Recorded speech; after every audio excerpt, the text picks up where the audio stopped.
Molweni, good afternoon, hello and welcome to the Sunset Safari. We're coming to you live from the Amakahala Game Reserve down in the Eastern Cape. And, well, we've come out, it's been rather hot this afternoon and a lot of the animals seeking shade, seeking shelter. Well, except for this giraffe though, he's quite happy staring at us while I'm staring at you. My name is Ralph Kirsten. On the camera, I've got Mpo with me. Yes, indeed. He's in the shade, I'm in the sun, but let's go back to the giraffe, who's also, like me, in the sun. And what a lovely long neck that is.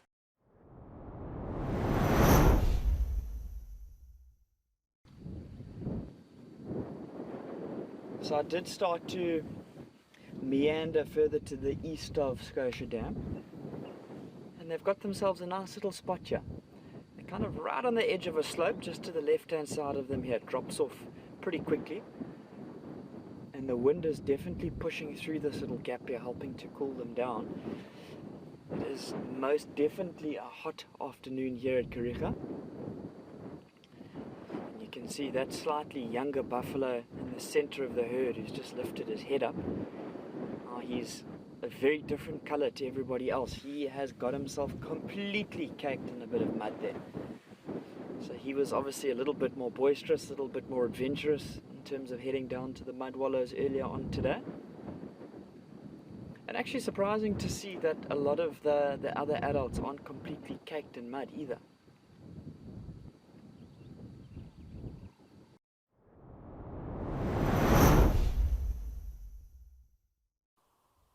Sometimes I enjoy to watch them at a distance. You get a very different perspective, and this is whether you are on foot or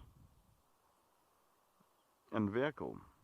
That different perspective is sometimes as exciting as having them 2 meters from the vehicle.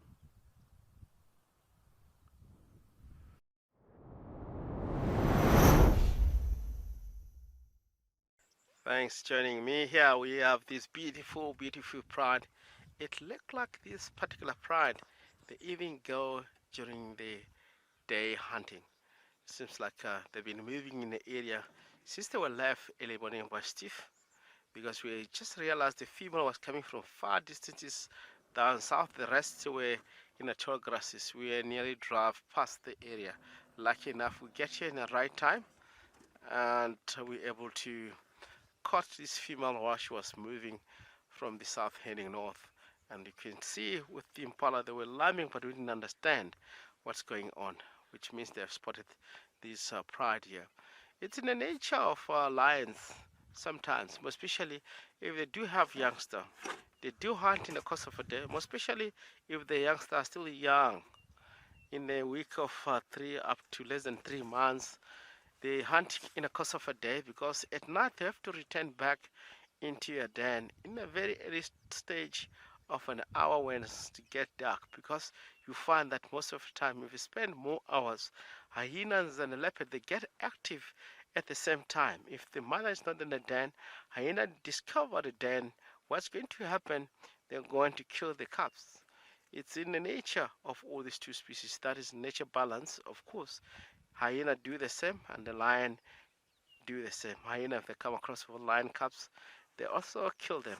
And the lion come across with the hyena in a den, they'll kill the cubs. So that has happened quite a lot. So you find that female, in most cases, they schedule their time knowing that this is the best time to hunt. Most of the time, in the course of a day, if the cubs are still young, you tend to see them. It's quite often, and that's successful. Lions still a little bit static. They're still listening what might be taking or what might going on in the area. As the wind starts to blow, they are aware about the impala, but it's really nice. We just get more info about these. One of the females, she's having youngster inside Hook, and also the male lion was calling in the morning, in and out in this area where we are. So I believe that the S8 male is not far from the point. If we stay with this lion, he might slowly come out in the area. I believe that they will cross into Hook according to the order of the male lions. Maybe they might respond while we're here you know, the vocal of lions is it travels faster and it's heavy. You can even feel the vehicle shaking here if this female decided to really call. But the way it looked like, look at they put the youngster behind. That tells me that the lions now, they're establishing hunting at the moment. They don't want this youngster to follow them. They might leave this youngster somewhere. But this is not a perfect area, of course, to leave the youngster. This is more dangerous for the youngster. A female will choose the area where it's a little bit more thicker, and it could be a termite mound that's got grass where they can see, but hiding themselves not to get spotted by anybody that might be traveling in the area. It is dark here now in Djuma. The light is fading. We've gone to the infrared. And we found a creepy crawly. It's not everybody's favorite. This is the one and only South African Shongololo. I love that name, Shongololo. It's a millipede. For those of you who don't speak, is it Zulu? PK, do you know? Shongololo. I think it's Zulu. Zulu. Yeah. Shongololo. But now, how many of you knew how important millipedes are for the breakdown of organic material? They feed on detritus, so they are detritivores. They feed on decomposing plant material and then deposit enormous amounts of their frass into the soil, which is then broken down and well decomposed and probably filled with organic life or with microorganism life. Looking very quietly over here because, well, we don't want to wake our chameleon. Hello there, Mr. or Mrs. Flap-necked chameleon. Been trying the whole night, the whole day, trying to find if we might find the breeding head of elephant. We're following the tracks from the west, and they were coming down here. Pretty much look like they spent more time into the thicket at the moment. The grass are very rich, trees are also rich. They don't have to travel that much. Due to the water, they get it from wherever. They are happy to get water. You know, elephant is one of the species where they can even find their own water. They can dig their own fountain, more especially if they walk around here in the seaplain and find that the water is very healthy and clean. Why not to extend and make their own natural pen using their own feet, tusk, and they can do that very easy. That's the reason this is one of the species that don't need man interference when it comes to water.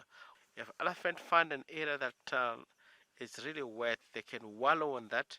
The more they wallow in that particular area, they're establishing their natural pen themselves. Next year, if it rains, they'll do the same. It extending the volume of the pen. They can even go bigger and bigger and able to save more than 20-40 elephant if they really wants to. It's such amazing species. Of course, you see how to do all of this. Beautiful. It is a great pleasure for the afternoon joining us here at Wildlife SafariLIVE Djuma. We really appreciate comments and questions. It was lovely lions, sightings, elephants, and more etc. Chameleons. It was a great afternoon. From myself, Rexon, and Olaf behind the camera, we are really appreciating your time to join us. Let's try, of course, tomorrow we'll be live at the same time. We might follow up on the Pride of Lions.